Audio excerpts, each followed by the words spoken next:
Theodor Adorno nació en 1903 en Frankfurt. Fue sociólogo, filósofo, compositor musical y crítico de arte. Cofundador de la Escuela de Frankfurt, fue una de las figuras más destacadas del neomarxismo europeo. Su obra iluminó, entre otros temas, la reflexión sobre la industria cultural y el impacto de los medios masivos de comunicación en nuestra sociedad. Su filosofía fue un ejercicio pleno de pensamiento crítico.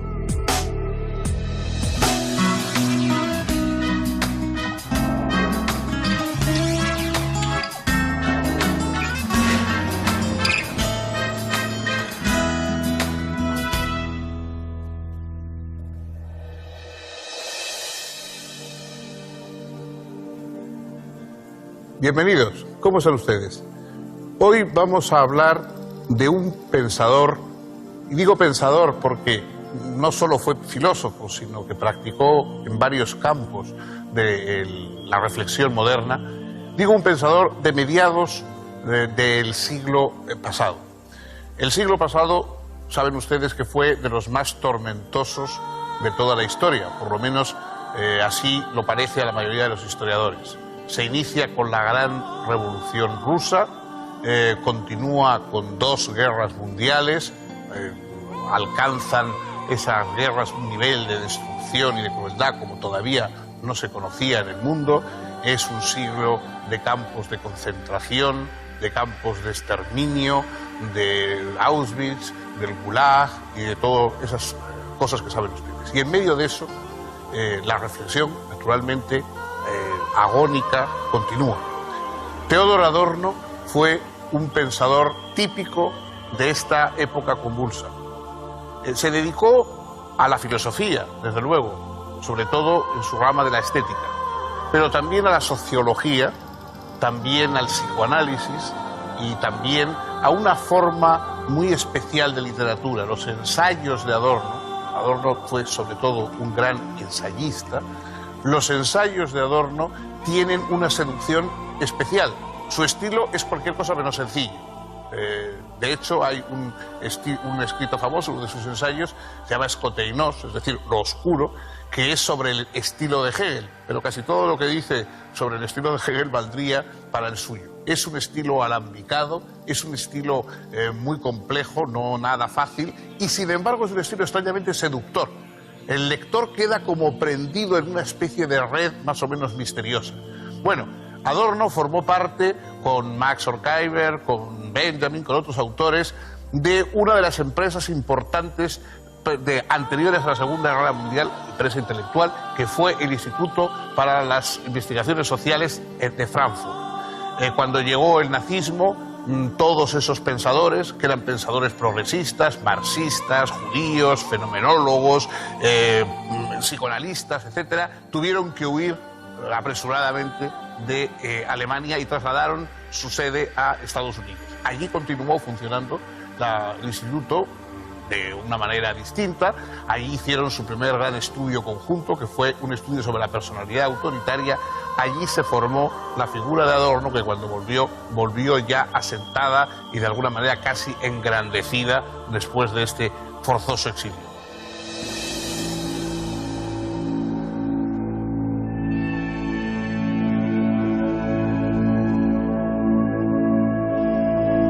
Theodor Ludwig Wiesengrund Adorno era hijo único de un rico comerciante judío. Su madre era católica, de ascendencia corsa y genovesa, y había sido cantante lírica. El niño perteneció, pues, a una familia bien posicionada económicamente y proveedora de múltiples estímulos culturales. También tenía una tía pianista. Previsiblemente, Theodor se sintió fuertemente atraído por la música. Estudió piano y mostró muy pronto inquietudes literarias y filosóficas. En 1921 se graduó en el Kaiser Wilhelm Gymnasium de Frankfurt y comenzó sus estudios universitarios. Obtuvo su doctorado en filosofía en 1924 con una tesis sobre Husserl y la fenomenología. De esos años data el origen de su amistad con un joven condiscípulo, Max Horkheimer, 8 años mayor, con quien establecería una colaboración intelectual que duraría casi medio siglo. Ambos compartieron desde un primer momento intereses estéticos, políticos y filosóficos.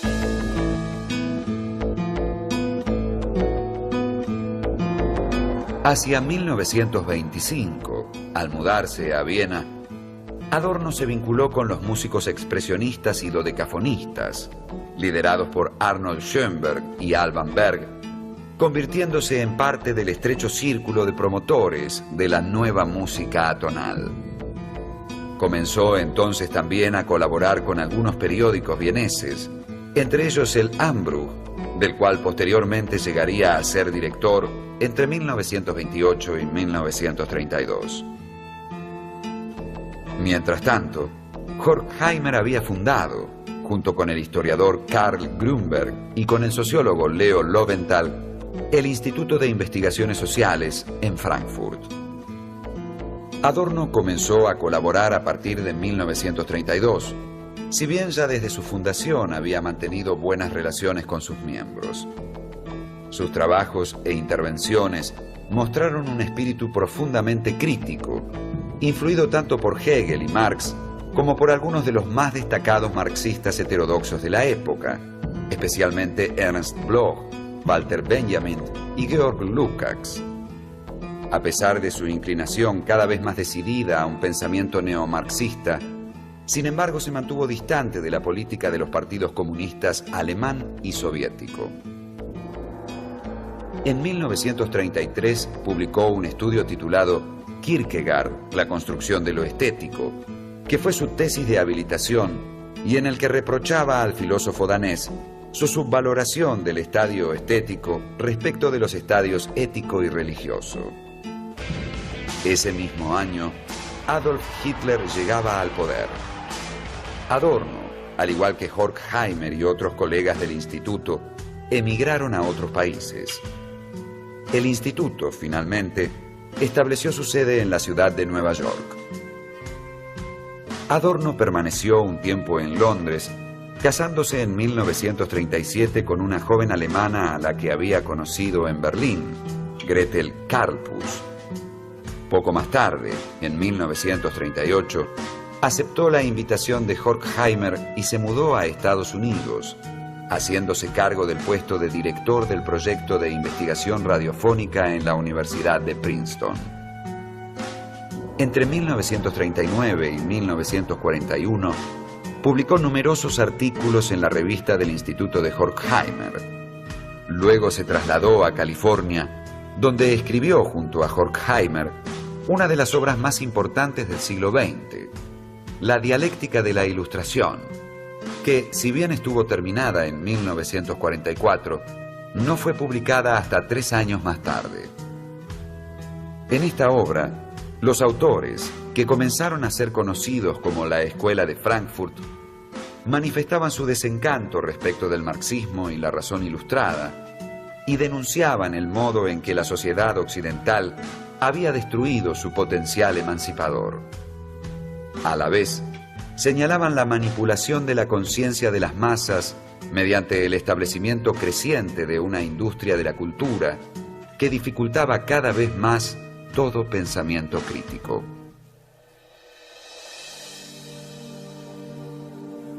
Nuestra época se precia de ser una época técnica, científica, es decir, profundamente racional. Adorno, junto a Max Horkheimer, porque muchas de las obras importantes se escribieron en colaboración, estudió esta racionalidad moderna y concluyó que sí, que efectivamente los hombres actuales aplicamos la razón, pero en los medios que utilizamos para las cosas. Es decir, una razón instrumental, centrada en cuáles son los mejores medios que hay que buscar para obtener tal o cual fin. Los instrumentos técnicos, los instrumentos científicos, incluso los mecanismos de organización social son instrumentales, están muy racionalmente sirviendo a un fin. Pero ¿es racional ese fin? Esa es la pregunta que se hacen, sobre todo en la obra más célebre, Dialéctica de la Ilustración, Adorno y Horkheimer. Es decir, la Ilustración, el desarrollo intelectual, la crítica, la ciencia, el abandono de la religión, el abandono de las supersticiones, todo esto efectivamente crea un gran orden racional, pero un orden racional solamente centrado en instrumentos. Cuando llega el momento de los fines, del todo esto para qué queremos buscar, eso sigue siendo irracional. Nuestra sociedad ha llevado al nazismo, ha llevado al estalinismo, es decir, ha llevado a fórmulas que no tienen nada de racionales. Los métodos que se emplearon sí lo fueron. Los métodos instrumentales para obtener el poder, el dominio, el control de la gente, la manipulación de las conciencias, esos sí son métodos racionales, pero todo eso está al servicio de unos fines profundamente irracionales. Eso es lo que denunciaron Adorno y Horkheimer en la dialéctica de la Ilustración y es el mensaje central de la Escuela de Frankfurt.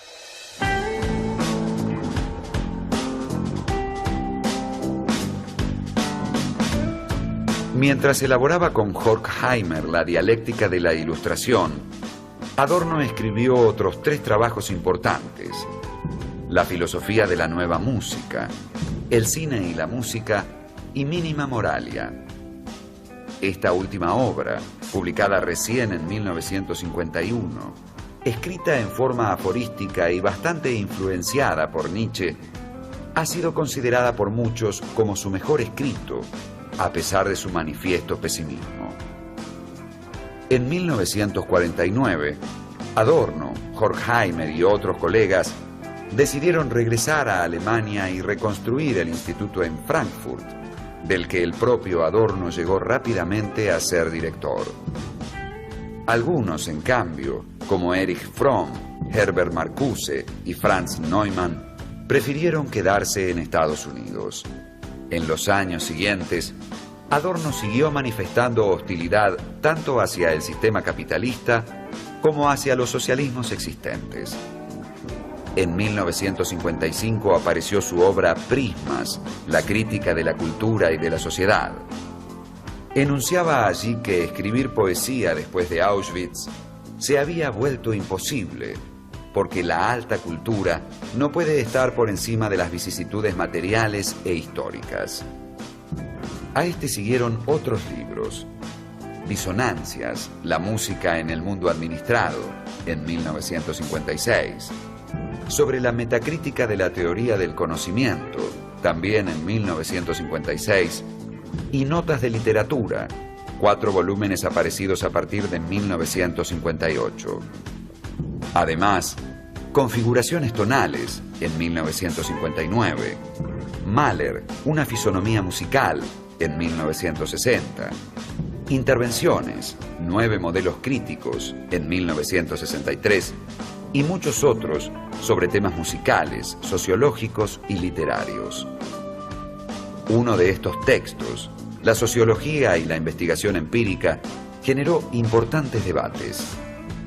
Adorno exponía allí que la complejidad del mundo real cuestionaba cualquier metodología descriptivo-explicativa. Las técnicas empíricas podían reflejar algunas verdades limitadas, pero jamás agotar infinidad de tensiones aún no resueltas. En 1966, Adorno publicó uno de sus trabajos filosóficos más interesantes, Dialéctica negativa, obra en la que desarrolló una dialéctica antimetafísica de la no identidad que rechazaba la reconciliación al modo hegeliano y que, en virtud de tal rechazo, parecía conducir a un callejón sin salida. La dialéctica negativa pretendía exponer lo que siempre escapa a la unidad y omnipotencia del concepto y demostrar así la falacia de la subjetividad constitutiva, que solo encubre una voluntad burguesa de dominio. Al hacerlo, defendía la urticante tesis de que ninguna teoría escapa ya al mercado y que, por lo mismo, no se trata de agregar una doctrina más a la oferta, sino de ejercer un pensamiento crítico que solo afirma que los objetos no se reducen a su concepto. Por eso, el destino de todo concepto es su agotamiento. La dialéctica, así, libera la no verdad de toda pretendida identidad conceptual. No se trata, sin embargo, de una mera negación irracionalista del concepto. La filosofía debe tratar de ir más allá del concepto por medio, precisamente, del concepto.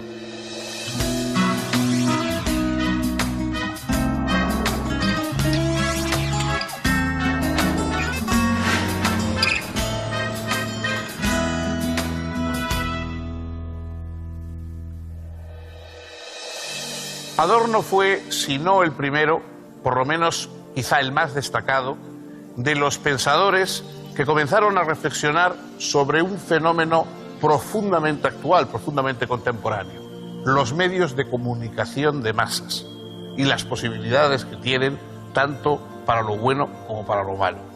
La industria cultural. Es verdad que antes la cultura estaba destinada a unos pocos. Solamente el príncipe podía oír música de cámara, solamente la persona pudiente podía tener una gran biblioteca de obras encuadernadas en piel, etc. Hoy todos podemos escuchar a las mejores orquestas con simplemente introducir un disco en nuestro CD o en nuestro lo que sea. Solamente cualquiera podemos tener las obras literarias más importantes de ediciones de bolsillo, y todo esto obviamente supone un progreso, pero también tiene unos costos. Adorno entonces estudió qué es lo que se pierde cuando se populariza y se extiende de esta manera extraordinaria la cultura.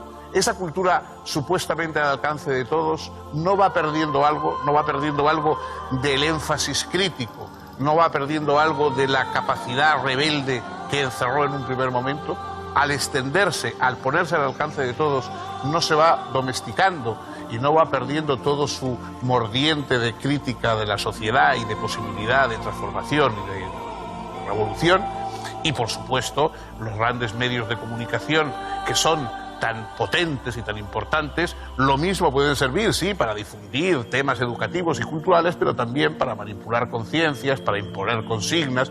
Bueno, todas estas cosas que hoy nosotros conocemos bien son lo que llevó al cabo Adorno en sus reflexiones, sobre todo desde su paso por Estados Unidos. Estados Unidos era el lugar donde estaban surgiendo, digamos, toda la modernidad de las comunicaciones, y ahí todo lo que vio Adorno le sirvió para sus estudios posteriores. Reflexión sobre la radio, reflexión sobre la televisión, reflexión sobre el cine y también sobre fenómenos musicales, por ejemplo, como el jazz. Bueno, Adorno evidentemente no era casi nunca partidario de esas cosas. Su postura siempre es de crítica muy acerba, de rechazo, ve el lado oscuro, el lado malo de todas estas cosas, y rara vez ve el lado positivo, pero al menos sus advertencias pueden servirnos todavía para reflexionar sobre unas cuestiones que a veces son excesivamente optimistas en el tratamiento que reciben.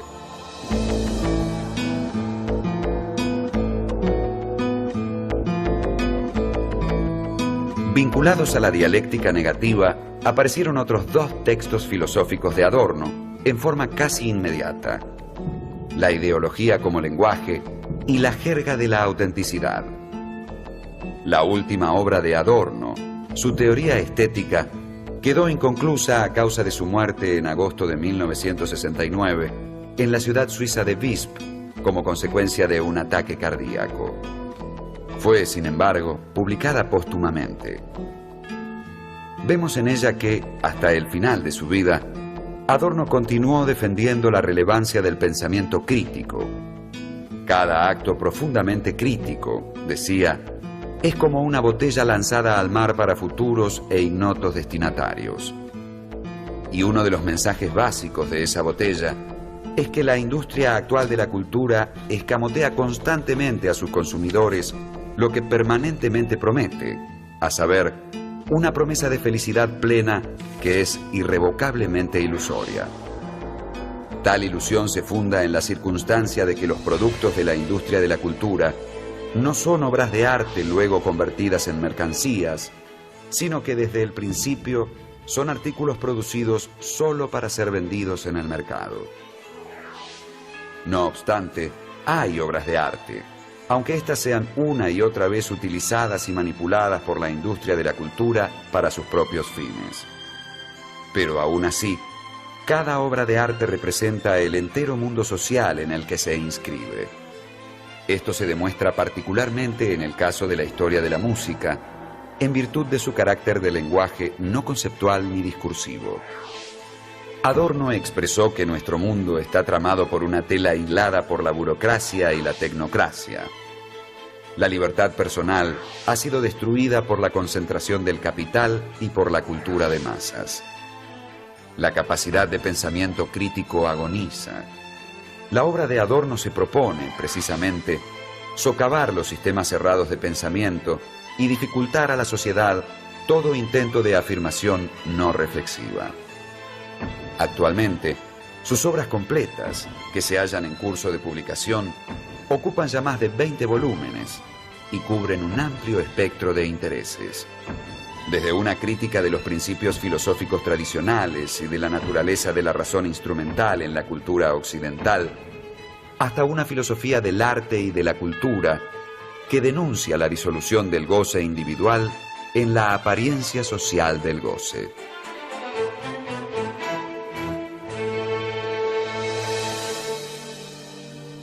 El grupo de pensadores de la Escuela de Frankfurt renovó profundamente la visión del marxismo. El marxismo era una filosofía que estaba ligada solamente pues, a pensamientos que habían movido a masas, al estalinismo y a cosas así. Bueno, la Escuela de Frankfurt dio una versión mucho más sofisticada, desde luego más alejada también de las inquietudes populares del marxismo.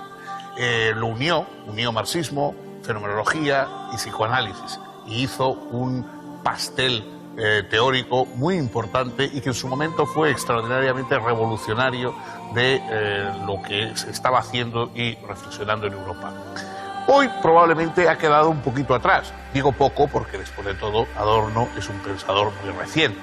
Ha muerto hace unos cuantos años, de modo que es todavía una figura muy actual y muy presente, como no puede ser menos por la escasa distancia temporal que tenemos de su fallecimiento. Ha bajado mucho la influencia y sobre todo hay una consideración más crítica porque aunque se aceptan y aunque es verdad muchas de las cosas que la Escuela de Frankfurt dijeron en contra de la estética popular, en contra de los medios de comunicación masivos y eso que no llegaron a ver, digamos, la degeneración todavía más grande actual de esos medios, etcétera. Muchas de las cosas que dijeron son indudables, pero hay un tono elitista, un tono, digamos, de desdén por lo popular, por lo que llega a más gente, por lo masivo, etcétera, que hoy no resulta especialmente simpático.